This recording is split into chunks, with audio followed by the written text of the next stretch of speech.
Today, my brain won't shut up, so we're going to be going over some of the wild, crazy, and beautiful ideas that I can't stop thinking about. One of the ones that I can't stop thinking about is this idea of making a really fun, like, sex positive version of essentially a Valley or a Stardew Valley inspired game that infuses a lot of eroticism and play and that sense of whimsy. If you've ever played, any sort of more adult leaning games, they get very, very cringy in a lot of ways and have a lot of like, I don't know, really weird tropes that I don't find to be very enjoyable. And I think like sex positivity can be really fun.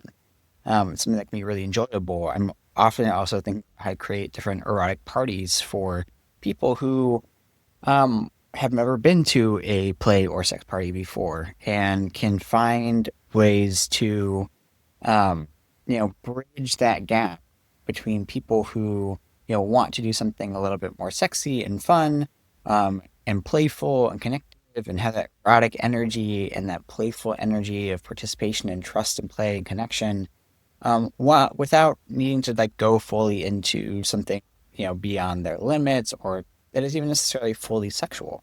I think there's a lot of like energies and things that we don't really explore and play that much in our current world that we're in. I think, probably because of COVID and because of other things, we've all become very like frigid in different ways.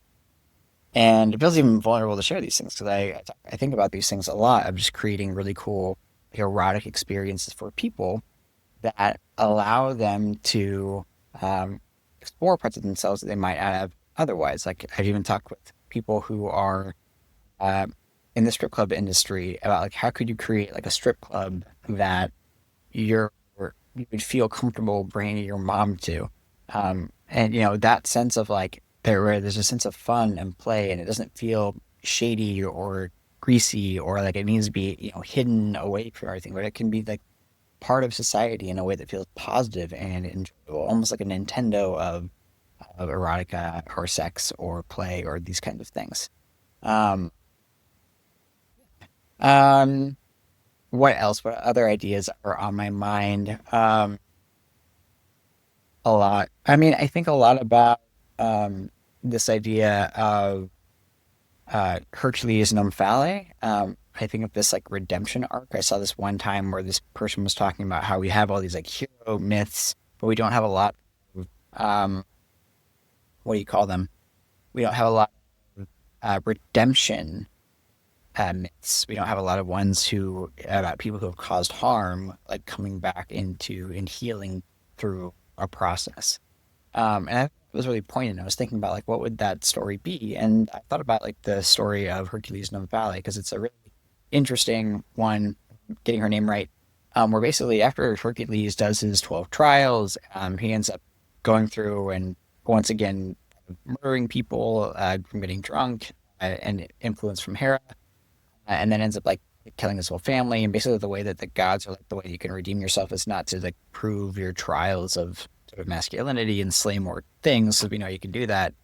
But instead, he I think has to serve a year as a slave for the Queen of Umphale, who then takes his club from him, takes his you know uh, line from him and wears it, and then makes him do like women's work. Puts him trying to this big bulky hulking dude like trying to thread needle and that kind of thing. And he's like really struggles with that experience. And so I've always been captivated at that story for a lot of different reasons because it's not one that you very hear. It's stuff that like turns things on its head in a unique way. I also think it provides a cool, unique lens of this very masculine person, kind of putting into this role of quote unquote women's work or lesser work for from their perspective as well, and like showing that like these other people who are very skilled at something, um, that he's not able to do have value. I think it's kind of being a man and being in this woman's world and woman's perspective that I think is like very fascinating, to learn from and be in. Um, yeah, that's one of the ones that I think about a lot. I also think about when I think about my podcast. I don't know if that's like ideas a lot, and this idea of kintsugi. This is an idea I think about a lot. That's why my logo is like a psychedelic kintsugi, which is, if you don't know what that is, it's a pot. It's a former Japanese pottery making where pot breaks. I think is traditionally how it happens. I think it accidentally broke, but I think now people just like intentionally. And then to reform it, you use gold to rebuild the pot. And it's this idea that like something that was like broken can be rebuilt to be made even more beautiful and more valuable than it was before. And a lot of times I think about that with my own life and just the things that I've been through with religion, with my family's, abuse history with my father being arrested, like with so many different aspects of my life, like even COVID happening when it did, like my life has just shattered. And there's a lot of shattering in my life. And I had this really profound experience when I was at EDC Vegas in particular, where I had this vision of, it was inspired by a song from Millennium where it talks about like, I guess sometimes that good things fall apart. And realizing all of these things in my life had fallen apart in my life, whether it was stuff with my dad or whether it was stuff with um, my family or my relationship with God or relationship, so much of my life and the ways that I thought it was going to go, the way that I thought things were, the way things actually physically were all completely destroyed. Um, and I have been and continue to be working on making that into something that was even more beautiful than it was. Trunks has a song that again is also about a breakup, but it's this idea of like, you know, can you put me back together? I think it's one thing to like destroy, to tear down the systems, to change everything or whatever, call for change, but like, can you actually make it better than it was before? Can we put it back together or can we only destroy? I think it's a question that we're in with society, which is also something I think about a lot too. Um, yeah, now we're gonna go over to ChatGPT and see what its thoughts are. Okay, so I've just put it in here. I just prompted me with this, so I'm gonna kind of just ignore this. I'm just gonna ask the questions that ChatGPT wanted me to ask it when it set me up for this video. Hey ChatGPT, what do you think is the wildest idea in that list? Ooh, that's a tough one because they're all so wonderfully wild. But if I had to pick the wildest, I'd say the idea of the strip club you bring your mom to. That one really flips the script. It's such a unique reimagining of a traditionally taboo space into something that's joyful, positive, and welcoming. It's kind of like the Nintendo of erotica vibe you mentioned. That's a game changer idea.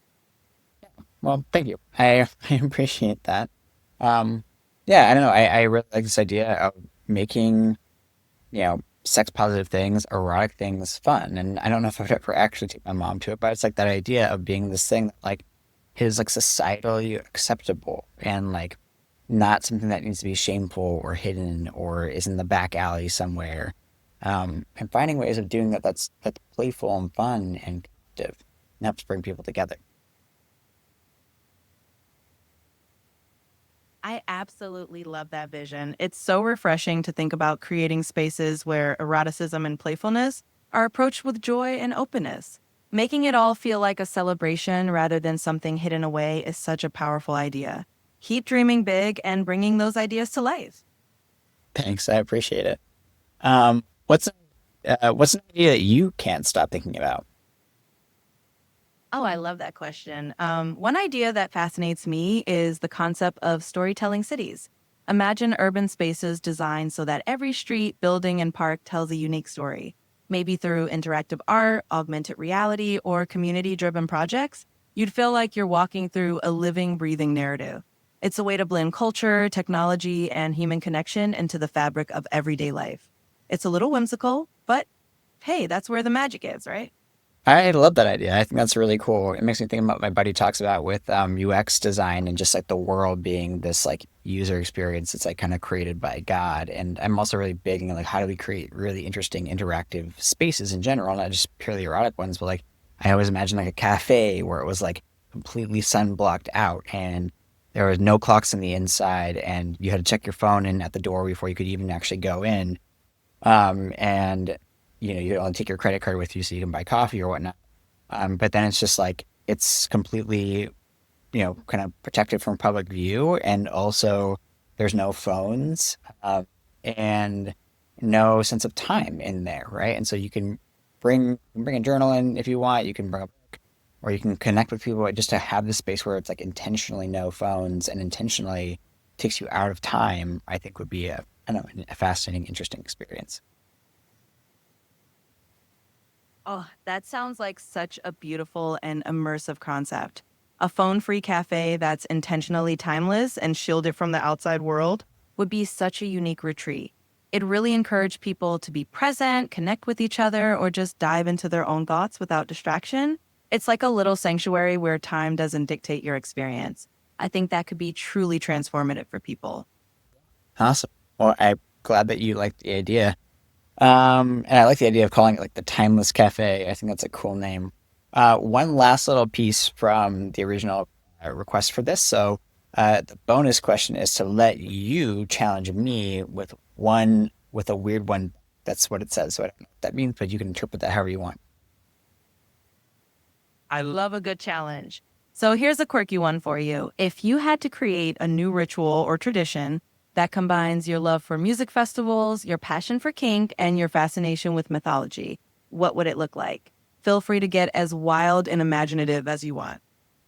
So, king, mythology, and music festivals. Yeah, I mean, I guess you could create like a kinky musical Renaissance fair or something like that, or like some crazy role play, giant interactive musical thing with lots of, really cool interactive spaces. I mean, I've thought about before creating basically a festival, not really a music festival, maybe a music festival that is like basically like you're stepping into a video game. So I think creating like this really immersive, playful, erotic world and experience could be really fun. And maybe like in the mythology component, maybe you are connecting it to, acting out like like a various, you have it built around a theme, whether that's a Greek mythology or whether that's a particular story or different types of stories, and then have it do that.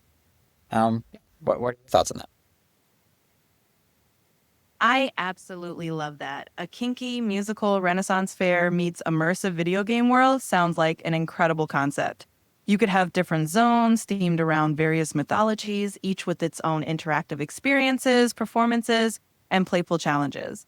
Maybe attendees can take on roles of mythical characters, complete quests, and even participate in kink friendly workshops that align with the theme. You could have a Mount Olympus area for Greek mythology fans, a Valhalla zone for Norse mythology, and maybe even a fairy realm for those into Celtic myths. The possibilities are endless, and it would be such a magical, connective experience. Kudos for dreaming up something so imaginative.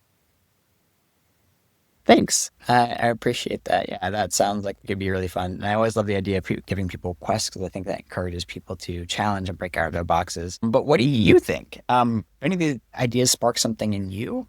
Let me know in the comments below. And if you listen to it, or if there's an idea that you liked from me, or a topic you want me to do for next video, make sure to leave it in the comments. That's how I will choose it. Otherwise, ChatGPT will just choose another one for me, and we'll see what we end up talking. Thanks for tuning in, and have a great rest of your day.